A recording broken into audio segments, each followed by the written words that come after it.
Gene regulation के बारे में बात कर रहे थे कल अपन, प्रोकैरियोट और यूकैरियोट में हमने जीन रेगुलेशन देखा था। एक टॉपिक था जो मैंने छोड़ दिया था और वो था regulation by small RNase. Small RNase के द्वारा जो रेगुलेशन है, छोटे साइज के आरएनए, इनके द्वारा रेगुलेशन प्रोकैरियोट और यूकैरियोट दोनों में देखने को मिलता है। प्रोकैरियोट में हमने regulation by small RNAs in cis and trans, ये हमने बात की थी।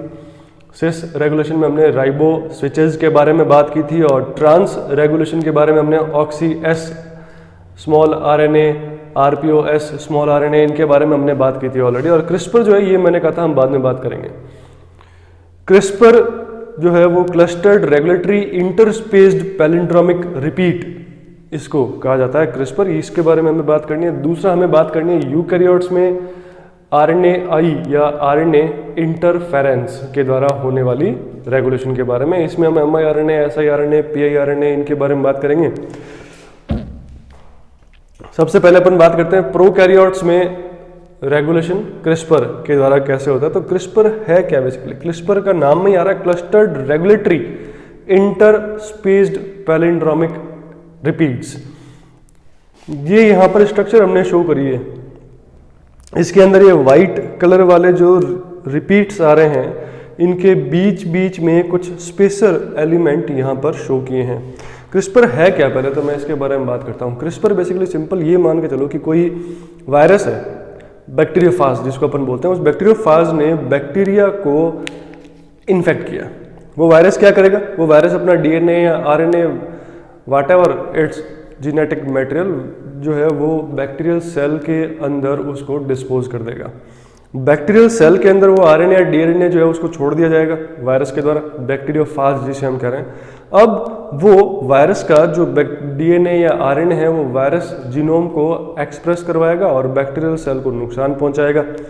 अब इसी सीक्वेंस में इवोल्यूशनरी जो इन्फेक्शंस हो रखे हैं डिफरेंट टाइप ऑफ बैक्टीरियोफाजेस के द्वारा बैक्टीरिया में, उनका कुछ पार्ट जो है बैक्टीरियल जीनोम में अगर इंसर्ट हो जाए और वही पार्ट आगे चलकर स्मॉल आरएनए बनाए, और वो आरएनए जो है वो कॉम्प्लीमेंट्री सीक्वेंस के आधार पर वायरस के डीएनए की पहचान करे, और जैसे ही वो किसी वायरस के डीएनए की पहचान करे, बैक्टीरिया में प्रेजेंट कोई स्पेसिफिक प्रोटीन कॉम्प्लेक्स जो है वो उस वायरस के डीएनए या आरएनए को टुकड़े टुकड़े कर दे। इसका मतलब उस वायरस से बैक्टीरिया को प्रोटेक्ट कर लिया जाए, यानी कि एंटी वायरल डिफेंस मैकेनिज्म का पार्ट है क्रिस्पर। और इसीलिए हमने यहाँ पर लिखा है CRISPRs are record of infections survived and resistance gained in bacteria.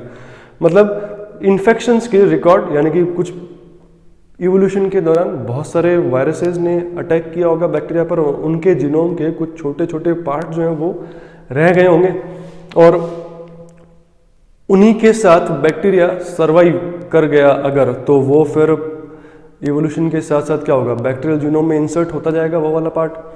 तो infection survived and resistance gained in bacteria, यानी कि एंटीवायरल डिफेंस सिस्टम का पार्ट है क्रिस्पर।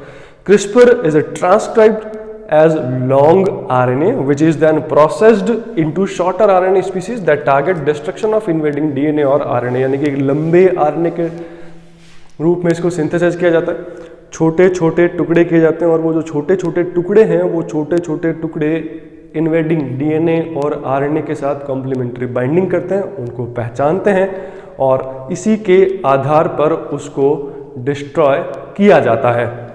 और ये यहाँ पर हमने शो किया है इसको,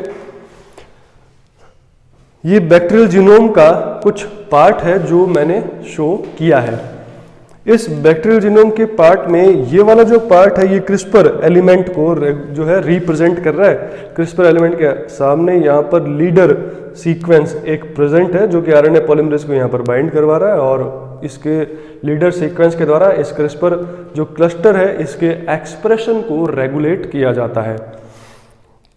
यहाँ पर वाइट कलर में बीच बीच में रिपीट्स शो किए मैंने, और एक डिफरेंट जो कलरफुल शो किया स्ट्रक्चर, ब्लू, ग्रीन, रेड, ये मैंने शो किया है स्पेसर एलिमेंट, यानी कि रिपीटेड जो पैलिंड्रोमिक रिपीट्स हैं, उन पैलिंड्रोमिक रिपीट्स के बीच बीच में स्पेसर एलिमेंट प्रेजेंट है। स्पेसर जो है इनका ओरिजिन है वायरल ओरिजिन, और ये basically bind with invading DNA और आरएनए, यानी कि इन्वेडिंग डीएनए और आरएनए के साथ कॉम्प्लीमेंट्री बाइंडिंग कौन करवाएगा? ये स्पेसर के द्वारा जो कोडेड आरएनए होगा वो करवाएगा। रिपीट वाला जो पार्ट है ये क्रिस्पर के दोनों तरफ, स्पेसर के दोनों तरफ प्रेजेंट होगा, जो कि एक हैंडल की तरह काम करेगा, 5 prime handle and 3 prime handle, जो कि बैक्टीरिया की प्रोटीन जो एंजाइम्स हैं बैक्टीरियल, जो कि टारगेट डीएनए या आरएनए को तोड़ेंगे, उनके साथ बाइंडिंग करेंगे, यानी कि बैक्टीरियल ओरिजिन है इसका। उसके आगे मैंने यहाँ पर शो किया है कुछ प्रोटीन को कोड करने वाली जीन का कॉम्प्लेक्स जो है वो यहाँ पर प्रेजेंट है। ये प्रोटीन को कोड करने वाली जो जीन्स हैं, इनका जो कॉम्प्लेक्स है, ये बेसिकली क्रिस्पर एसोसिएटेड कुछ एंजाइम्स और प्रोटीन्स बनाते हैं, और इन्हीं एंजाइम्स या प्रोटीन्स के द्वारा टारगेट जो डीएनए या आरएनए है उसको तोड़ा जाता है। इसी स्ट्रक्चर को मैं एक बार वापस से शो कर रहा हूँ यहाँ पर कि ये क्रिस्पर जो है वो किस तरह का एलिमेंट है और कैसे वो दिखाई देगा, उसके बारे में एक बार अपन बात कर लेते हैं। क्रिस्पर जो है उसमें बीच में जो टारगेट डीएनए को पहचानने वाला पार्ट होगा,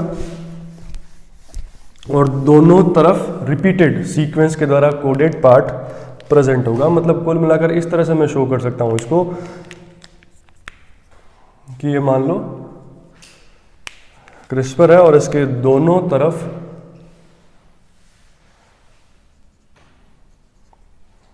ये वाला पार्ट जो है, ये वाला पार्ट बीच में जो रेड कलर का बना है, ये वाला पार्ट तो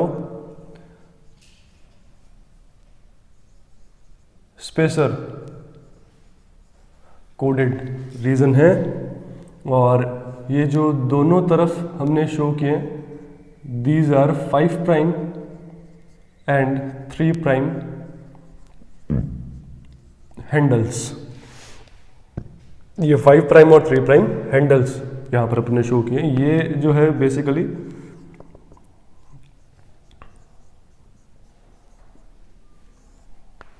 CRRNA होगा बेसिकली यहां पर। ये कैसे काम करेगा उसके लिए एक समरी मैं शो कर देता हूं यहां पर कि ये किस तरह से काम करेगा। फॉर एग्जाम्पल कोई वायरस है बैक्टीरियोफाज, और इस बैक्टीरियोफाज ने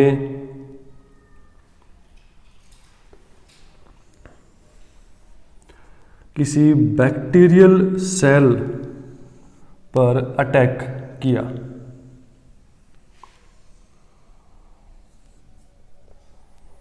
जो बैक्टीरियोफाज हम शो कर रहे हैं, इस बैक्टीरियोफाज ने किसी बैक्टीरियल सेल पर अटैक किया, और ये जो है ये वायरस जीनोम है, जो कि माना हमने डबल स्टैंडर्ड डीएनए या आरएनए है, कुछ भी हो सकता है, डबल डीएनए भी हो सकता है, आरएनए भी हो सकता है, व्हाट एवर इट इज। अब ये जो वायरस का जीनोम है, ये वायरस क्या करेगा, इसको बैक्टीरियल सेल के अंदर छोड़ देगा।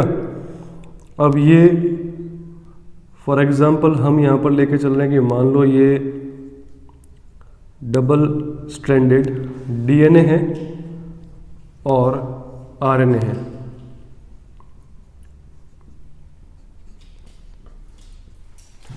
डीएनए भी हो सकता है या आरएनए भी हो सकता है। तो ये बैक्टीरियल सेल के अंदर इसको वायरस ने छोड़ दिया, और बैक्टीरियल सेल में जो क्रिस्पर है वो यहाँ पर कोड किया गया था मान लो, और ये जो है क्रिस्पर मैं शो कर रहा हूँ, और ये यहाँ पर इसके हैंडल एलिमेंट, ये एक प्रोटीन के साथ कॉम्प्लेक्स यहाँ पर बनाते हैं, जिसको मैं यहाँ पर लिख रहा हूँ कैस्केड कॉम्प्लेक्स। इस कैस्केड कॉम्प्लेक्स में एंडोन्यूक्लियस एंजाइम्स प्रेजेंट है, और ये जो CRRNA या CRISPR RNA एलिमेंट जो है ये टारगेट DNA को रिकॉग्नाइज करने का काम करेगा। फॉर एग्जाम्पल यहाँ पर Cas3 प्रोटीन प्रेजेंट है जो कि इस डबल स्टैंडर्ड DNA को डिग्रेड करवाएगी, तो ये कॉम्प्लेक्स यहाँ पर बाइंड होगा और Cas3 मीडिएटेड डिग्रेडेशन हो जाएगा